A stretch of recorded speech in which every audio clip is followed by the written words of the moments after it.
Yes, my people, you already know the vibe each and every time. Hakka the host here. Welcome back to Hakka Chats, where I'll be sitting down with some of our favourite people, having a deep dive conversation into how they got to where they are today. You see, today, I'm always bringing the personal conversations, the personal chats. Today is a really personal one. It's my bro, top boxer, chat shit, get banged. My bro, Chris 2Slick KONGO.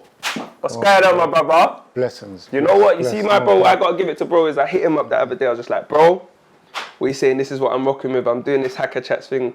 I need to get you down. I need to get you on. Bro just said, you know what?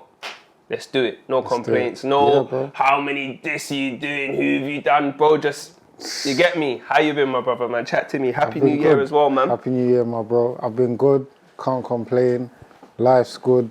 Working as always. Come on. And we're here, man. Hakka Chats, Come on, my bro. On Hakka Chats, what I normally do is, I take the people on a journey. So it's not interview, it's more of a chat. So we go up, start from the back, and we work to our present time. So we're just gonna go through with it. So first of all, 2Slick. Yeah. Where did that come from? Where's that's the nickname? You get me? So how did that come about? I know it's boxing and slicky, but chat to me, let the people know. Everyone asked, but it was kind of like, it was through the supporters and through fans watching. So I got selected for to box for London against the army. And this was like, I was about 16, yeah? So imagine no one was there to support me, but I had one supporter, Kenny All-Star, who come that day. Come on. So he big come. Up Kenny, big up Kenny. Kenny. He actually come, and obviously I previously lost to this army guy, but I knew I could beat him. So I said, let's run this one back again, and let's do it. Yeah. So we done it, passed with flying colours, yeah? Doing my thing. But in between, like from round one anyway, I hear them saying, 2Slick. 2Slick. And I was like, go on 2Slick, because he wasn't hitting me. And I was just doing what I had to do, boxing and moving. And then after, Kenny was like, bro, I think your thing is 2Slick. Do you get what I mean? Like ever since then, I've just run with it. That's mad. What I mean? That's mad, because I didn't even know that. That's crazy. So it's the people that gave you that. You see, when it's the people that give you a name, that's when you know that, it's real. So what? Where was we born? Obviously, London. From Bermondsey, Old Kent Road, that's my hometown, How did you get into boxing, bro? Because boxing is not something that everybody can do. Me, I can't lie. I've been gym. I tried the boxing thing. I started vomiting, bro. My first session, I was like, this isn't. So where did that come? How did the boxing come into play in your life, bro? Yeah, obviously when I was young, there was a youth club called Fisher. Okay. So in Fisher, you got loads of sports. You can do football, basketball, table tennis, cricket. You got a variety, swimming. And I used to go there for that. I used to go there for the youth club. I used to go there for the 10p sweets. Okay. The older guys used to buy me when I was young. 8 years old, 7, 8 years old. And obviously my two older brothers used to bring me to the gym. So, but they never brought me to the boxing gym. They brought me for the youth club. For the youth club. Have fun. There's bare kids. You can mingle around. And I think when I turned 8, I started, I was like, right, let me go to the boxing gym and see what it's about. Obviously, the older lot, I'll put gloves on. I'll be sparring them. They're just having fun. Do you know what I mean? And then ever since then, I just kept going and going and going. And then next thing you know, when I was 11, I was having my first amateur fight. That's crazy. Yeah, bro. So it's not. So you fell in love with the sport after you put the gloves on. Yeah. It's definitely. Not like there's boxers in your family. Is there boxers in your family? Obviously, my two brothers. They're boxers. Two brothers. Yeah. But you didn't go there for that. No, I didn't go there for that. I went there just separately for the youth club. That's crazy. So are your brothers still boxing? No, they're not no more. So are you a better boxer than? Yeah, better than both of them though.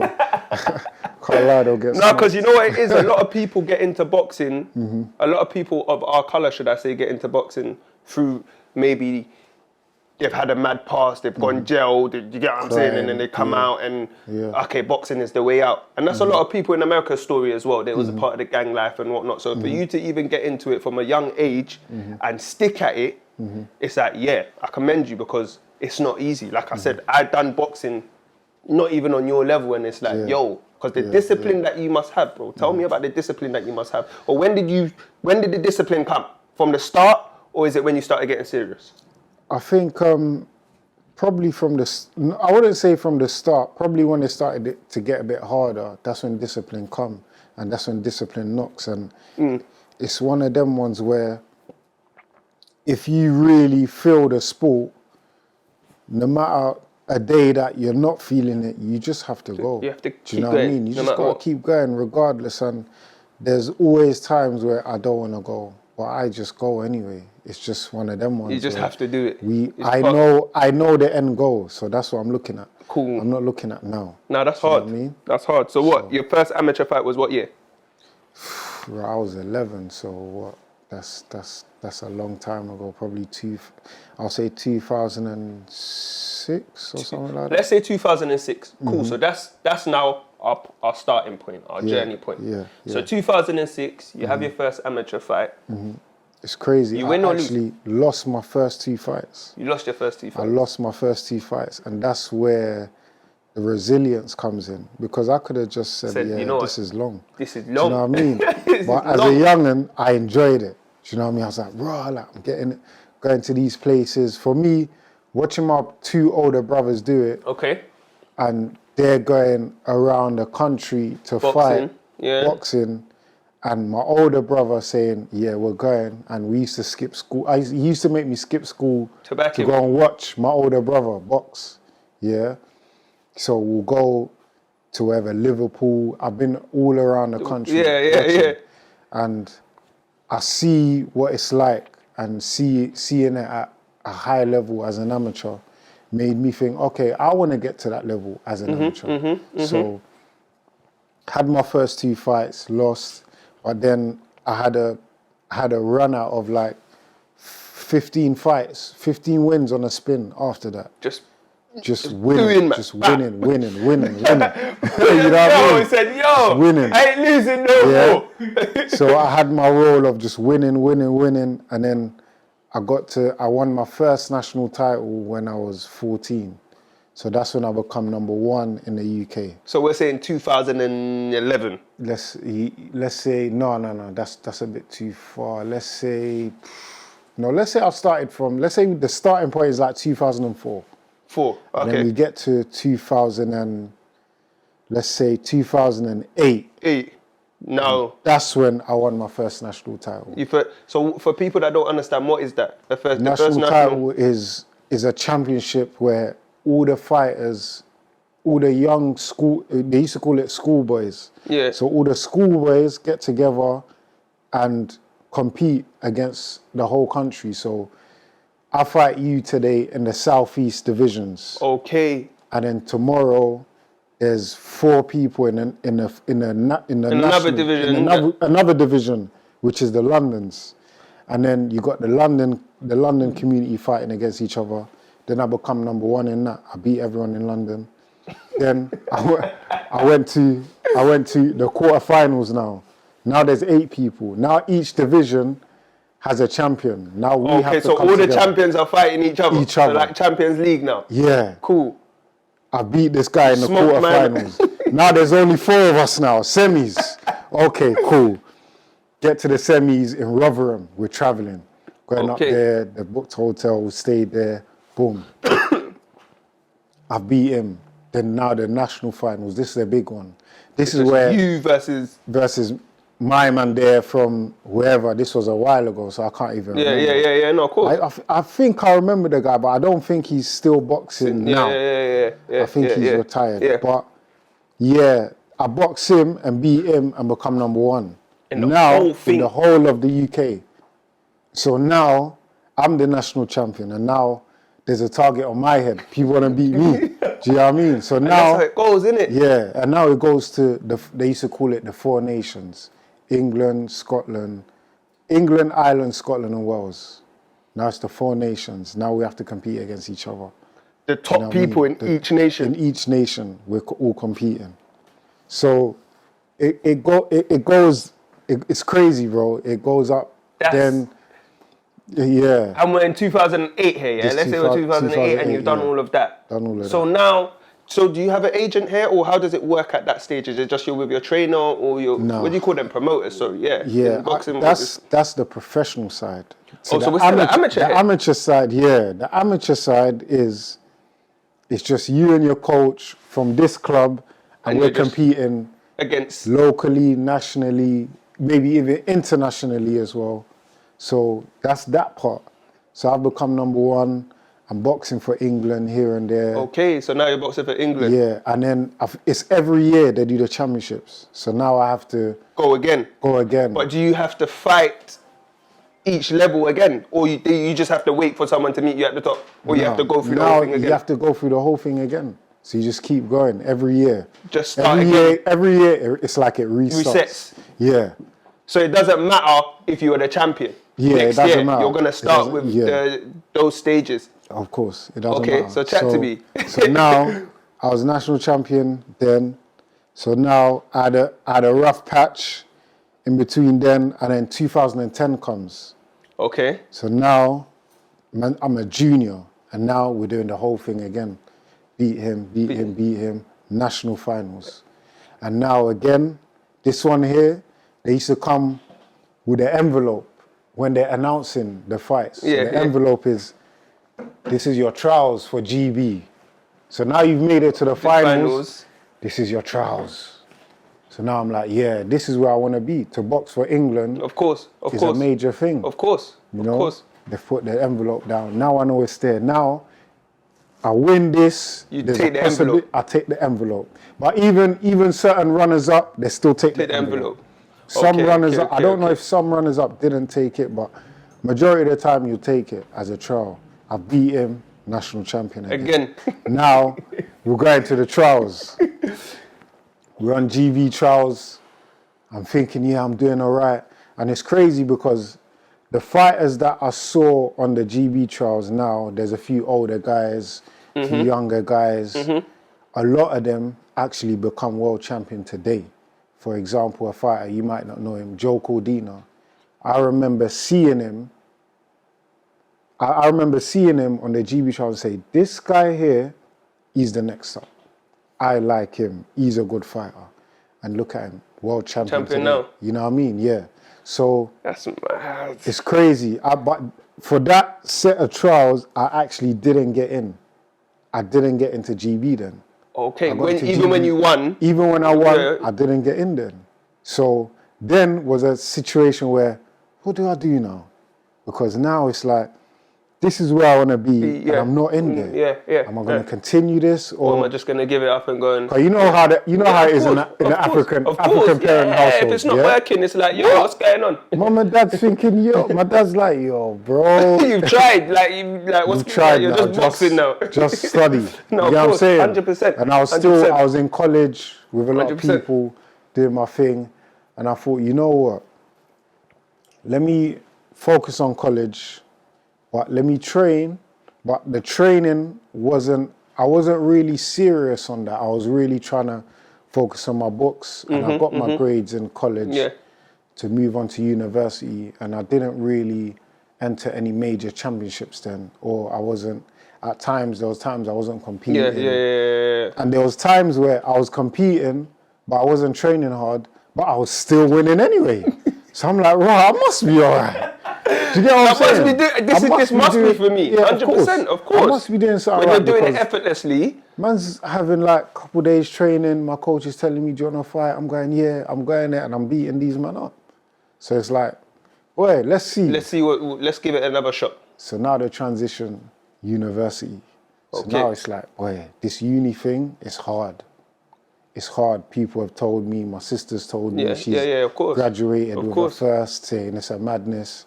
And I'm thinking, what am I going to do? Am I going to try this boxing thing one more time? Or am I going to just focus on my books?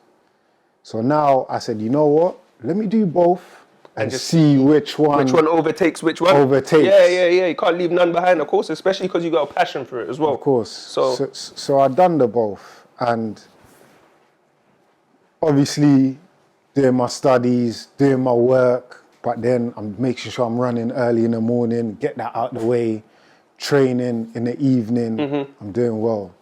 Championships. Now this is the seniors. Now I'm stepping up. I'm fighting. At the time, I was like 20 or 21, but I'm fighting big men now. Yeah. I could fight someone that's 34. And it does, like, that's And it how doesn't matter. it runs. That's it. It's But the championships. what, are we still amateur here? We're still amateur here. But so the age don't matter. Age don't matter. There was times where, so you turn amateur, you turn senior. So there's schoolboys, junior, and then youth, and then senior. So the youth thing, I done that. Senior now, at 18, I was beating these big men. Okay. Yeah, Okay. I was kicking their asses. Same coach? Same coach. I never ever changed my coach once. Never. Because I knew the times that we lost, we worked on, and then Of course, he came back. come back. Of course. And a lot of my losses in the amateurs, I actually revenged most of them. Oh, what, you go back and say, let's run yeah, it back? we'll run it back. And I've revenged them. Do you know what I mean? So That's all. I had confidence in my coach, and I had confidence in the work that we done. So course. I didn't try and move to any other gyms. Even when I was at Fisher, then moved to Lynn, which is in Camberwell, my coach moved first. So I said, if he's going there, I'm going with him. Yeah. So I followed him. And then that's when the senior ABAs come, do everything, beat everyone, get to the finals. The letter comes again. That same letter, you're thinking, same letter. yo, we're back I'm like, here. yo, yeah, let's do this. Let's go. So now we're on a second trial, and now it's like, yo, this one here, this is my last chance. Are you gonna give it everything? I'm giving it everything. If I don't get in, at least I tried, then I can focus on the studies. If I do, then I see where my studies is go, at. but we're still taking the boxing along. The 100%. boxing, we're taking it. Of course. Because now we're Team GB. And we're like, there's only like 30 fighters on Team GB. And there's a small group. And if you're one of them, you're definitely one, you are the best in all the countries, England, Scotland and Wales. They've selected you. Yeah, of course, to represent. To represent. So doing my thing, first trial. I only ever had one trial. Everyone's having other trials and whatnot. So I've done the one trial, gone home. Literally a week later, bro, they said, you're on the team. I said, oh my God, we thank God. We thank God. Celebrations. We're living. A week later. What year is this? This is 2013 now. 2013. 2013. What's the first thing you done though? What did you tell Pops, like, yo? The letter come true and it was open already. Bro, congratulate. I said congratulations. Yeah. First thing I done, I went for a run, 6 miles. I said, yeah, we're going to take this one serious. See what I'm saying? 6 miles. Man get congratulation letters. First thing we're doing is trying to pop a bottle or something. yeah. I never forget. You know what I'm saying? It's different mentality. Man said, first thing you done is a 6 mile run. 6 miles. So you see everyone wearing these Asics now? I was wearing it from back then. People used to cuss me, what kind of trainers are these? These are running trainers, what are you talking about? Now everybody's wearing it as style, as a styling thing. It's a drip now. Do you get what I'm saying? It's mad. But that mentality to have that at that age as well, and after seeing that, it's tough, bro. I give you that still, car. See the letter and you're just like, all right, cool, it's goal time. It's goal time now. So you've done the 6 mile run, talk to me. Done the 6 mile run, and I've said, yeah, all right, cool. I've asked my brother, yo, what kind of tournaments are these? He's like, bro, the tournaments are hard, you know. It's not easy. And I was thinking, all right, cool. So I've gotten to GB, my first sort of GB camp. I had to travel to Sheffield every other weekend, traveling there. For training? Train for the week and come back. So I'm traveling there. And I remember seeing all the other fighters. I'm like, yo, what you saying you got on? They're like, we're having one more trial. So what? Do you get what I'm saying? Okay, so they're still trialing. They're still trialing, but man's in. So man's thinking, yo, you man got on. Because man made friends with the fighters. Yeah, you man got on. These man, they didn't get on yet. They had like 3-4 trials, bro. So I knew, if these lot can pick me after one trial, these men are having 3-4. That means I must be. something special. There's something going on. Yeah, 100%. And I done the both, and the boxing just went off. Of course. So now I had to park this aside and focus on this. Yeah, no, 100. So I'm doing well, going to all the tournaments and that, and then now we're competing to see, okay, who's gonna go to the Olympic trials. There's 3 fighters in my weight, and obviously, me personally, I think that with some of these things here, they already know who they're gonna send. Of course. Yeah. Some people have said, oh, maybe it's the face and this and that. I just think they know who they're gonna send. Because there's certain things that happen, even in amateurs, it's political. Professional now, I'm gonna get onto it in a minute, is super political, bro. But amateur boxing, still political, and I'm talking about certain results. I've been to certain fights, and because it's like not in a public eye. Yeah. They could just see. Yeah, they can. Bro, my man's from there. Just give him the decision. You know what I mean? And I've seen it, and I've gone raw, and that's what kind of put me off of it at the time, because there was certain times where there was fights that I was having. And it's like, bro, my man didn't even touch me. So why is the point going? Why is my man winning? Yeah. By like 1 point, like it's a bit booky. I'm thinking, no. I say, you know what? If I don't go to these trials, I'm gonna turn pro. So I'm asking my older brother, who was a professional, 6 fights, 6 wins, 4 KOs. He was knockout artist, but professional is a business.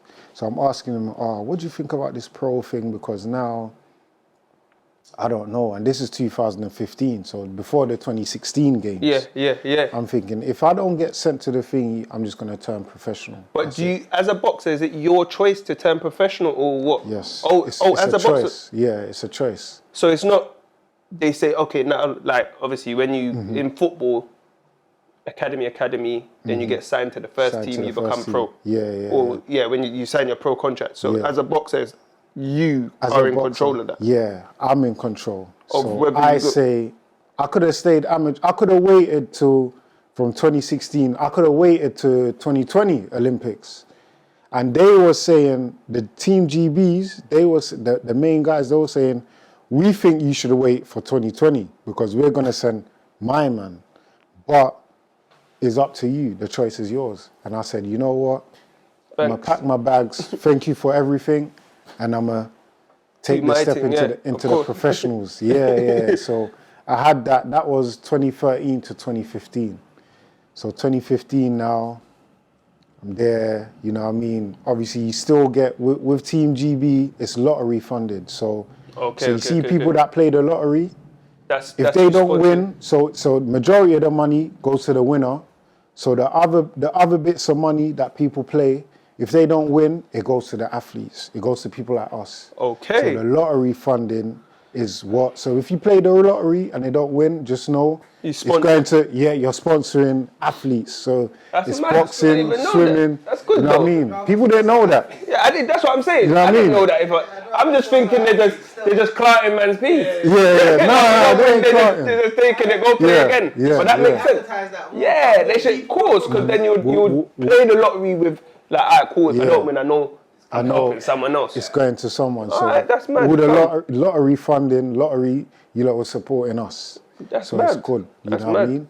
So from 2015, I said, listen, now I need to get into the pro thing. And obviously, from TV, looking at the pros and I'm seeing, yo, bare dough in this. And yo, man's gonna make bare money. One fight, man's gonna, you get me? Man's gonna get signed to a big promoter, and because I've come from the cream of the crop in the amateurs, I can go straight to one of the big promoters. Yeah. So I eventually turned professional in the process. I joined a coach named Ted Bammy, who obviously trained Isaac Chamberlain, trained me, trained Richard Riakpo. Richard Riakpo, known as obviously Blacks. Yeah. Trained him, and when I joined him, obviously, because he's Congolese, he could speak to my parents about it, because my parents were like, nah, listen, that's it. Just we've tried. Go back now. Tried. You know what I mean? Go back now. You didn't do the Olympics.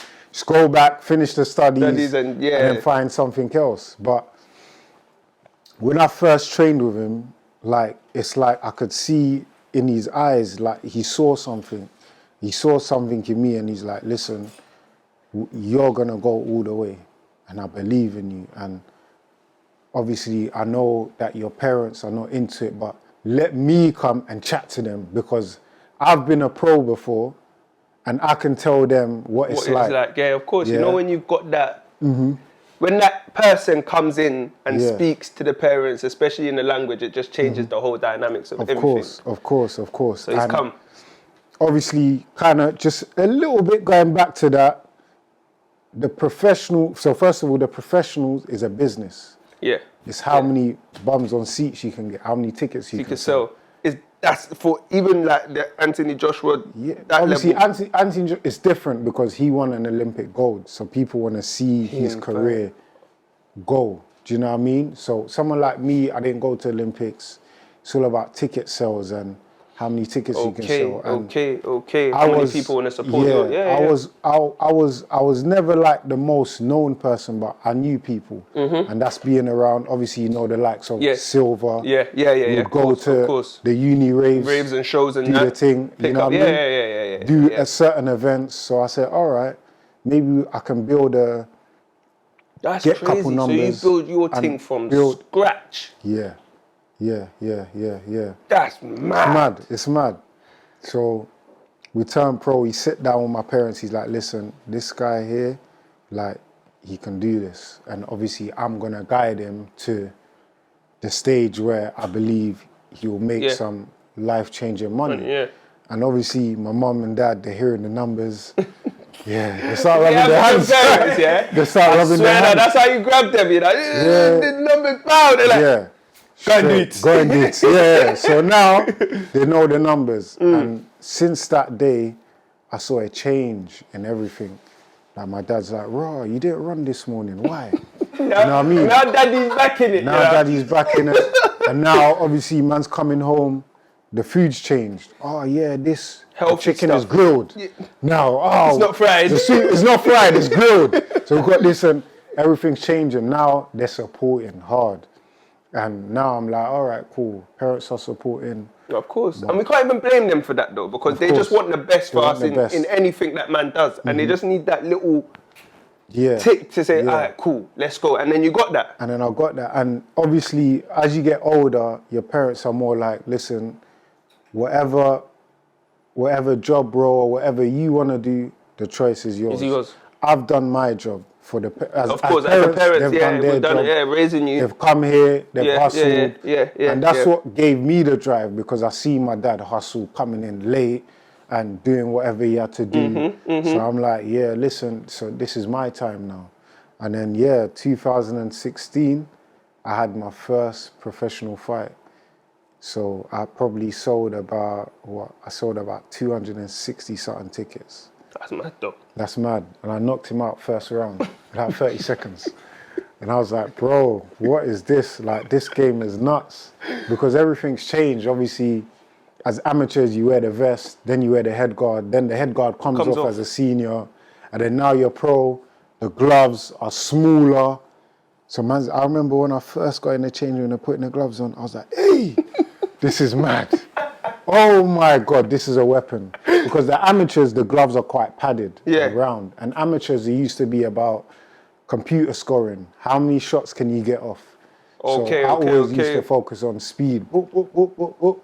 You know what I mean? But now pros, it's about how hard you can hit. Man. So what, are the gloves lighter? The gloves, they're lighter and they're smaller, bro. So they're like weapons, bro.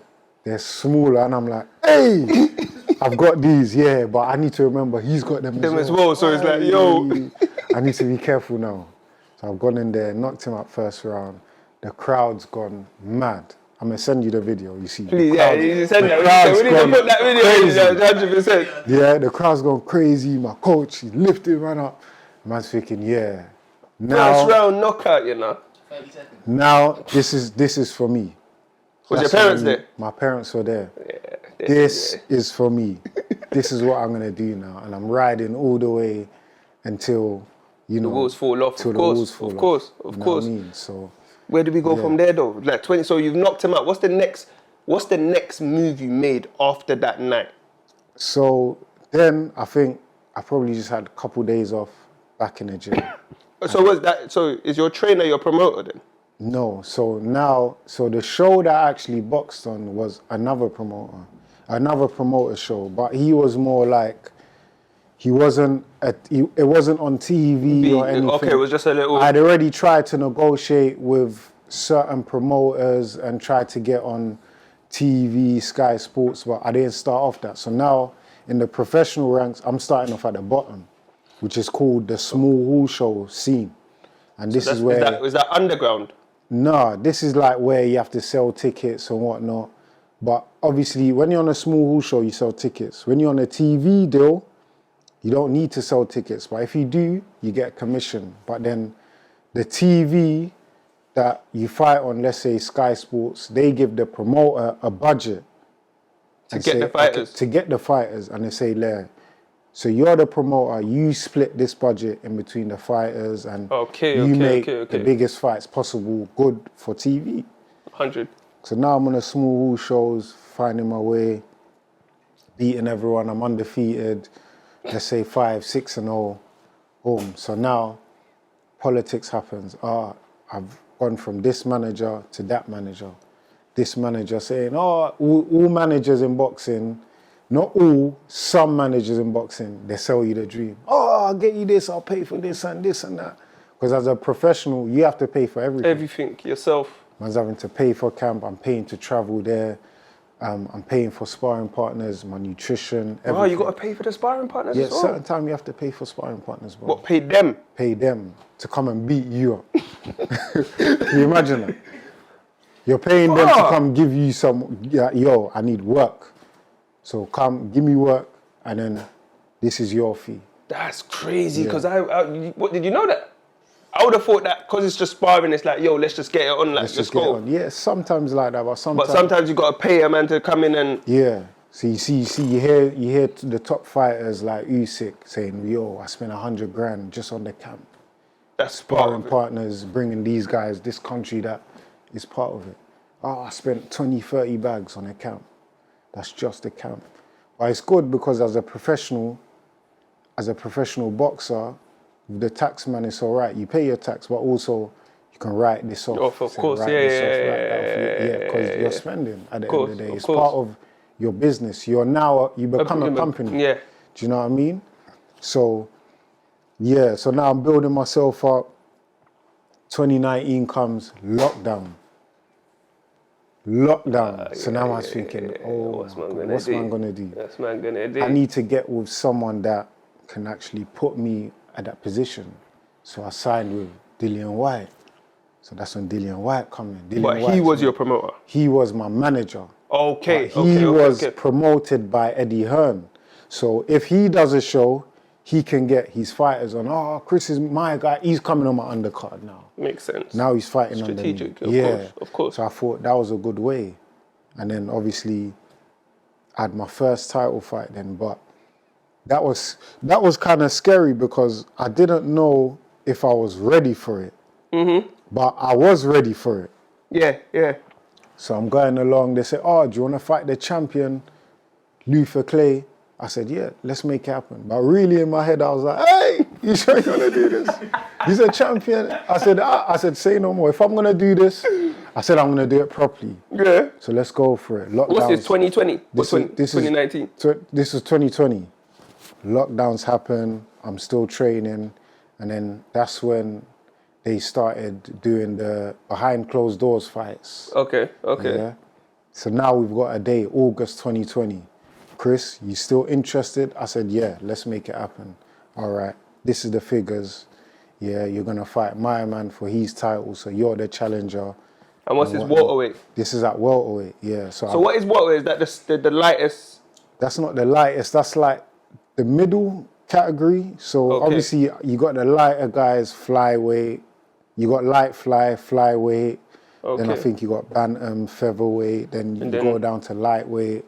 It goes lightweight, light welter, welterweight, super welterweight, middleweight. There's what bare is this? weights. Yo. Bare weights. And what it is now, there's just so many belts. So many belts flying around. Flying about. So at that time, the figures that you was offered, did it make sense for you?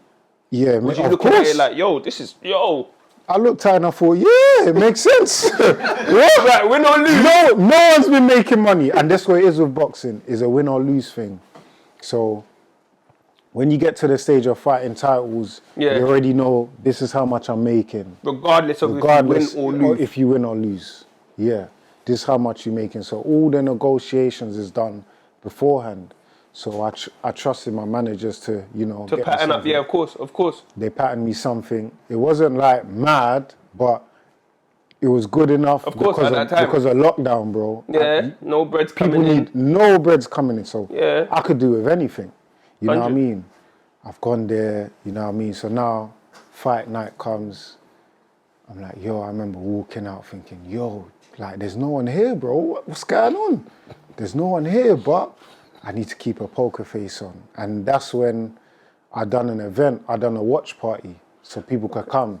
Yeah, I done it in Greenwich. I said, yo, everyone, listen, link up, watch it there. And this was another way for me to make another source of income. Of course. Get people to come buy tickets, a little day party, and they can watch me fight. So, gone there now, and it's weird because I've been fighting in front of bare people. And now it's like, there's like 20 people in the building. I was like, whoa, it's a bit of pressure. But I said, no, this is what we do. This is what man's going for. Let's go. You got to keep the game face on. Let's do it. Gone in there.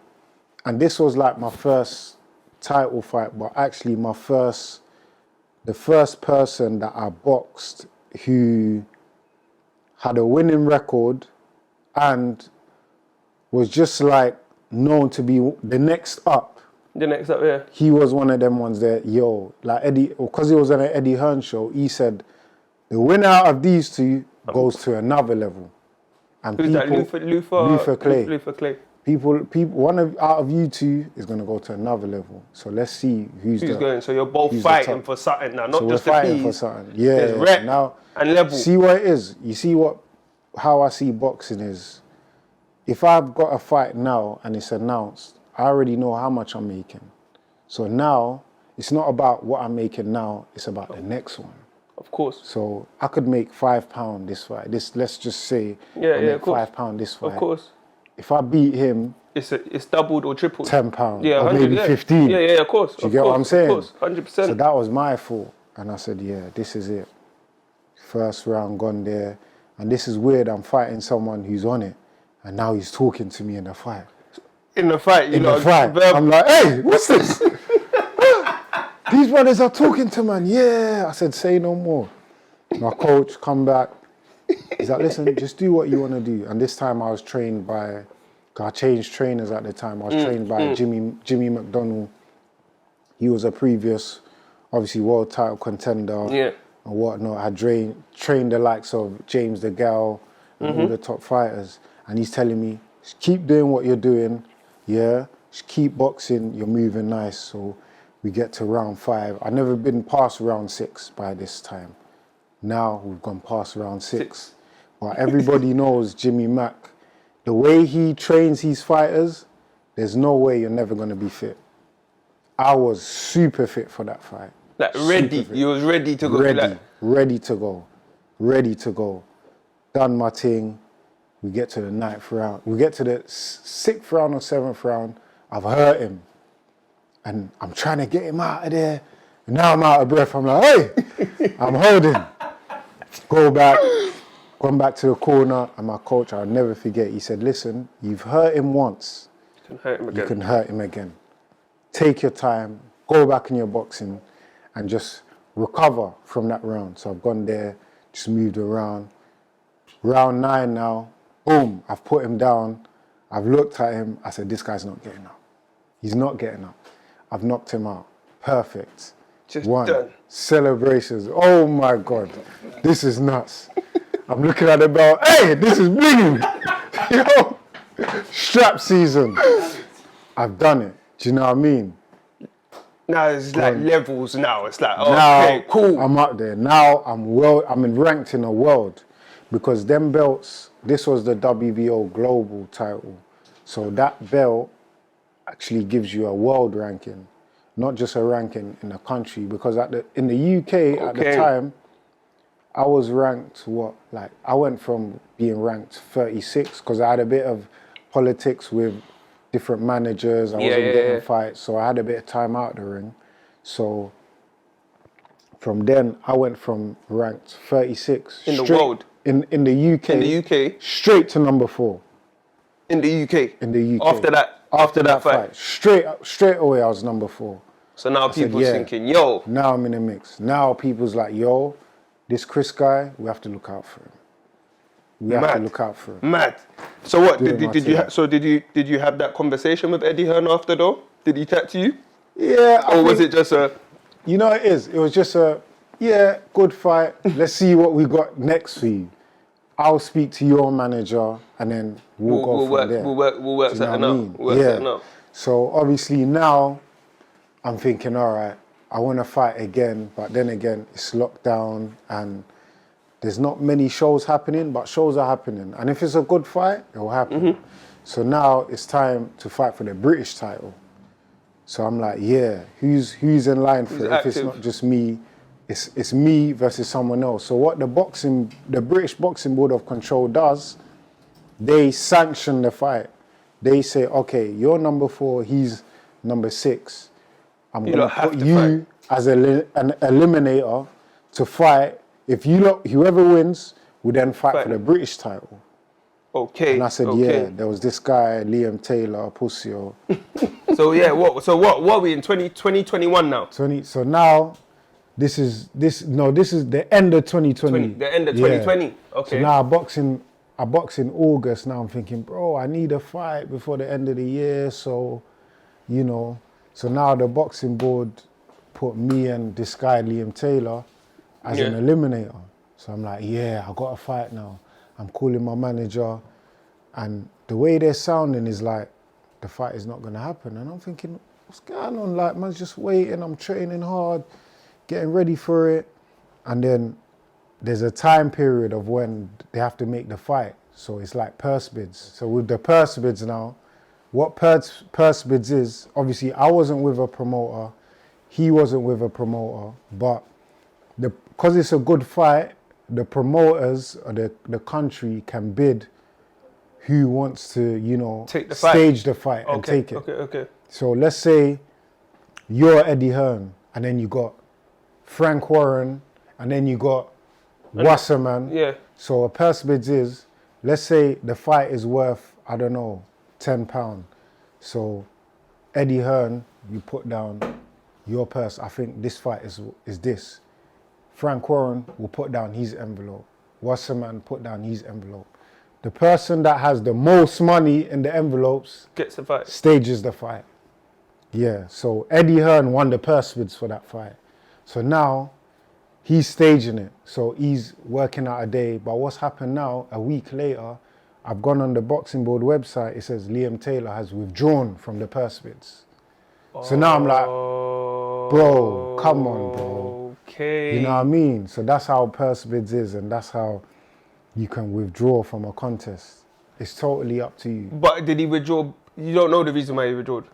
I couldn't tell you, bro. I couldn't tell you. From my perspective, the videos and that. He's ducking.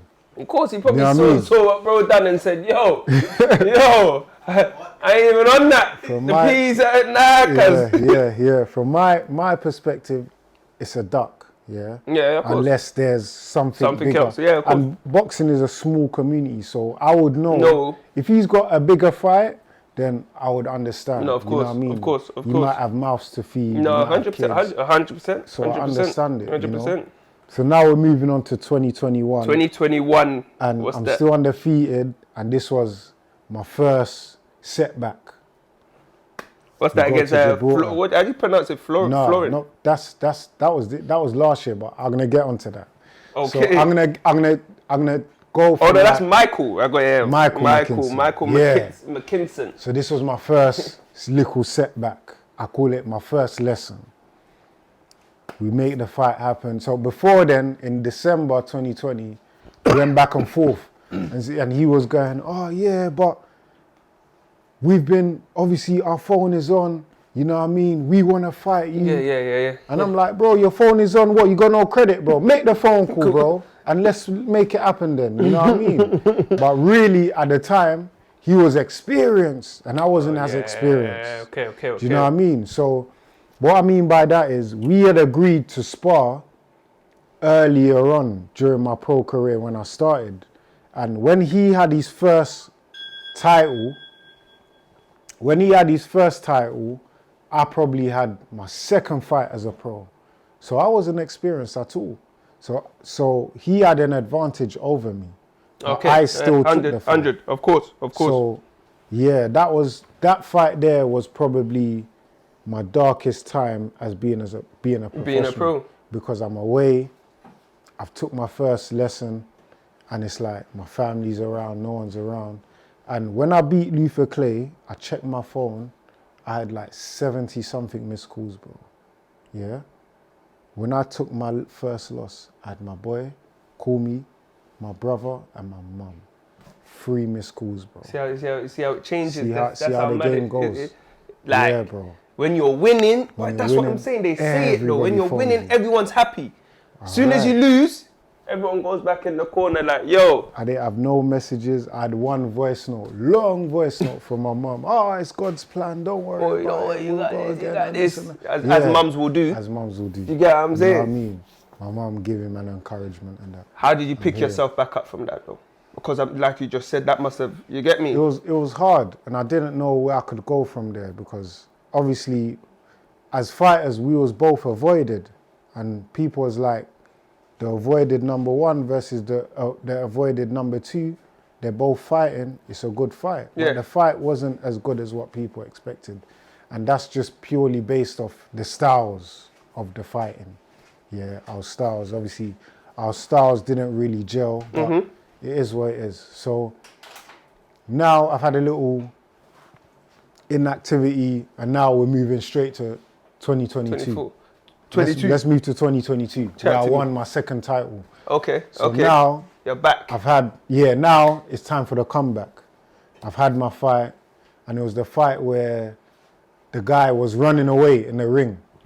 Yeah, he was actually running, and people was laughing. Yeah, I beat him. I've come back. I've had my second title fight now against Sebastian Formella, who was world class at the time, and it was a thing where I beat him. Now I'm seen as a brink of European/world level. Yeah, so I gotta make my point. You got showman. I got a showman. I've gone in there, done the business, and it's crazy because in the fight, late in the fight, I had a little setback. See, I had a little cut in my eye there. Yeah. I got one there, but I got one there. I had a cut in my eye, and it was like, it was a head clash, which was my first ever cut, but it was like, hold on. What was crazy is because blood was going in my eye, so I was thinking he's bleeding. So I'm thinking, hold on, this eye is clear, this eye is normal. No, he's gone. So I'm trying to go for it, I'm trying to finish him. And it's the last round, the fight is done. And obviously I've won the WBC International, which is good, and that's pushed me on now because he was known. And then I've had a little, this is when I signed with Boxer, who are working with Sky Sports. So I was in a good position, was making decent money.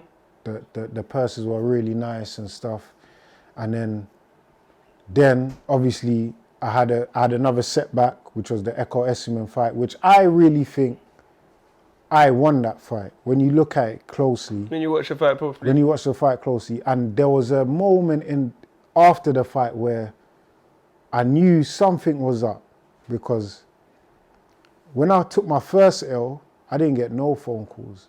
But I took my second L, but I'm getting phone calls. But the people are saying, hey, Chris, what's going on with boxing? Is it rigged? Or what's going on? Because I'm watching it round by round. And now my boys don't know boxing, but they just watch it round by round and they're scoring it. And they're like, bro, how'd you winning? Like, nah, this thing is fixed. Like, Chris, bro, like, I don't know. Like, you just need to do the mad thing.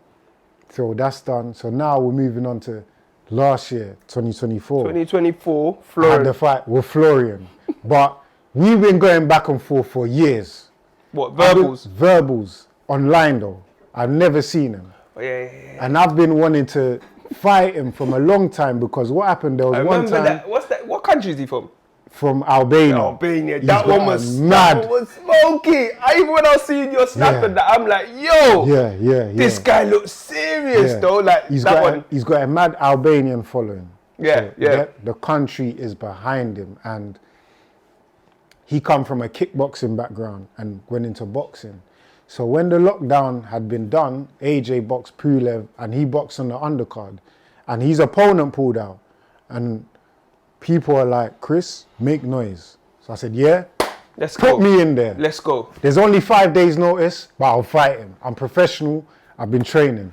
And then obviously his manager at the time was like, don't know. They tried to make certain excuses, but it is what it is. But then 2023 comes, and then there was a press conference. I wanted to meet my promoter, because that's when I actually signed with my promoter. Yeah. I wanted to meet him. So I'm looking at him, and then I turn like this, and I turn this way, and he's gone.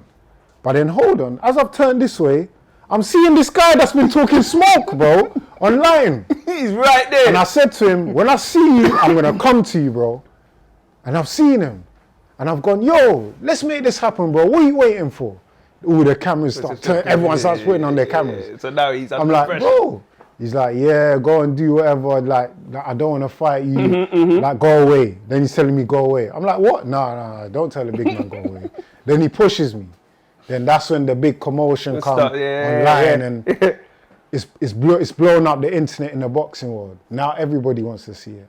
Then 2024, January comes, the fight gets made, and boom, we're at the Sky. We're at the Sky Studios. The build-up was mad. The build-up was mad. How do you feel in that moment though? Because alright, cool.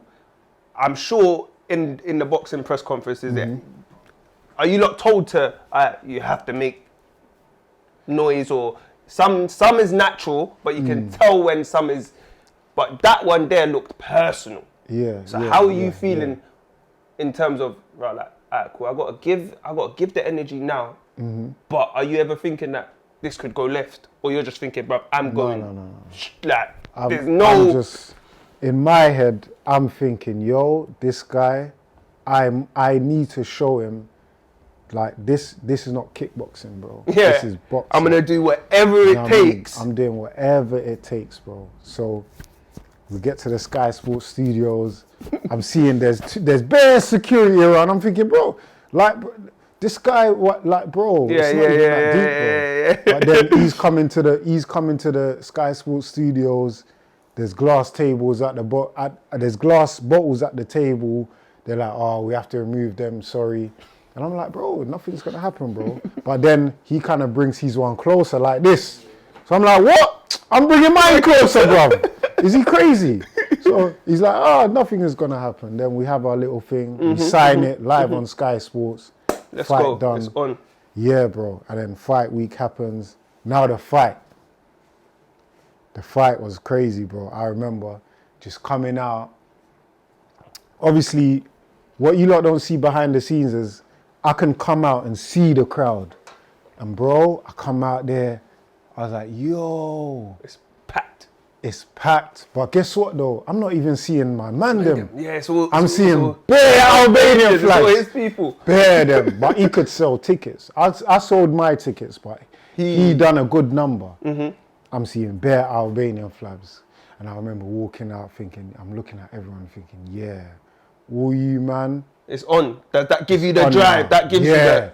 That gave me the drive. The pump. That made me, you see, in my head, I said, yo, I'm not leaving here. I'm doing anything to win this fight. Anything, bro. I'm going to make my way. My coach was like, bro, my coach was saying to me, stick to the plan. That's what world fighters do. World-class fighters do. Yeah, of course. And I believe you're world-class. So go and show me that you're world-class by beating this guy. Gone in there, first round, first two rounds, I'm warming up. My coach is like, yeah, we're ready to go. slap it in, gear 6, let's go. Now we're going all the way. So, yeah, even the first 2 rounds, I think I lost it.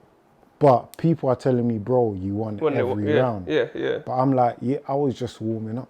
Just and testing my peoples were worried, like, yo, Chris not really throwing much and what's going on? But if you look at all the top level fighters, they read a fight first. They don't really go in the early rounds. Of course. It's all about read and see what he's going to do. Yeah, of course. And from the first 2, I just knew that this guy is going to continue doing the same thing and same thing. And wear himself and up. we've got film studies on him. That's the good thing about my team now, with Barry Smith, Lee Wiley and Ben Davison. Obviously, we've got the likes of Lee Wood, AJ coming our gym, Moses Atalma, the new up-and-coming guy, Jamie TKV.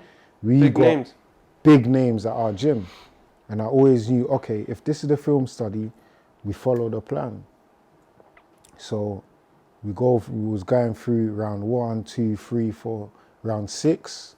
I just knew, yeah, I've got this in the bag. Now I need to step it up because he's slowing down and I'm only getting stronger. Stepped it up, round 7, stepped up again, probably my best round. And then, won the fight with flying colours. And it's crazy, my guys that were in the crowds and that, they were like, after round 6, the guys were packing their Albanian flags and leaving, bro. Crazy, bro. They were leaving. Are you not cool though? I mean, we're cool now. The fight is done. It's never personal. This is just business. It's just business, of course. It's just business, of course. So how do you balance your boxing and personal life? Because I'm sure some fights get personal that it comes out of business? Even like, maybe not just you per se, but in boxing. In boxing, because Dylan White and AJ, bro, I think that's gone beyond business now. Is that that's a personal thing. That's a thing where they just didn't like each other. Yeah, do you know what I mean? Yeah. But that's never been the case with me and any other fighter. Okay, yours is just business. Just business. We can box and shake our hands after. Yeah, like it was that. Like we actually shared a few DMs after. Like, yo, keep fight. doing, no, of course. And he's telling me, yo, respect to you. Like nothing was personal. Man was just had to, back myself. No, of course. That's what I'm saying. From, let's say we started 2008 we started this. Let's say 2006. Yeah. And the journey so far, I've learned so much, and I'm sure people can take so much from it of just not even giving up, bro. Because there's times that you was like, you know what, I don't even know what to do. You stopped for a bit, came back, took a chance. It didn't go well for you, and you kept on going. Just kept going, bro. So what's next for you? Where do you see your end goal, bro? Like, what is it that you're trying to achieve? Because boxing is, they say get out while you can, bro. Yeah. But so what's it for you? They say make as much money as you can and just retire. And I think obviously that's always the plan. But for me, my aim was always to be a world champion, and I'm almost there. And I know and I believe that it can happen within the next 3 years of my career. I believe right now I'm in my prime, and I'm probably at the best stage of my career than I've ever been before. So what's the mindset like in terms of like training and mindset is never changed. It's never always, changed from the beginning. Yeah, it's never changed. It's always been goal time from when I started. It's always been we have to get the work in regardless keep of going. Just keep going. And even like in training sessions, obviously you get tired, but the main thing is just doing the work. Just get it done. I don't care how long it's gonna take me to do this 1,000 meters on a rower or 1,000 meters on a ski erg or whatever. Just get it done. Get it done. Because tomorrow you're gonna beat that, and the next day you're gonna beat that. Then the week after you're gonna beat that. As long as you get the work done, that's the main thing. That's all I care about. That's mad. You see, one thing I do on Hakka Chats is when I have my guest, there's someone out there that needs some sort of motivation, whether it's in your field or someone else's field. Yeah. So I want you to look into this camera for me and just give some words. If they're inspired by your story already, you get me? Just give some words of encouragement of not giving up. Whatever comes to mind, bro. I think not giving up. I think you have to be resilient enough and know exactly this is what I want to do, whatever career you're in, just to never give up and know what the end goal is. Set yourself goals and reach them one step at a time. Never rush the process. A rushed process is a failed process. Yeah, that's how I see it. A rushed process is a failed process. I love that one still. So you just got to keep going, keep striving. Discipline is what you need. You don't really need motivation. You need the discipline. So, because regardless of that, if you ain't got discipline, if you ain't determined and there's a day where you don't want to do it and you can't get up, just forget about it. So you just got to keep going and keep working, bro, literally. Bro, I appreciate you, my brother, for coming through. But you see, every chat that I have, it's like I'm learning. Even bro said, you don't need motivation, bro. You need discipline. Because if you got motivation, you ain't got no discipline. What's the point of being motivated? It doesn't make no sense. Come on, my bro. I appreciate you. Thank you very much for coming down. Once again, you just talk to this camera and you just tell them who you are and make sure they like, comment, subscribe to the Hakka Chats. Come on. It's your boy, Chris, 2Slick KONGO, the future world champion. You heard it first. Make sure you like and subscribe to Hakka Chats all day, every day. Bow! Bow! Bow! Future world champion, you heard it here first. Come on, bro. I appreciate you each and every time. Hakka Chats, having a deep dive conversation with the favorite people. You know what to do. Like, comment, subscribe, and build a channel with us, man. I'm the future. What am I? The future what? He's the world champion. I'm the future chat champion. Appreciate you, my bro. Come on, man. Love, I appreciate always, you. Can we get a round of applause for my bro, please? Come on. Let's get some pictures. Let's get some pics. We're gonna do one of these boxing ones, yeah.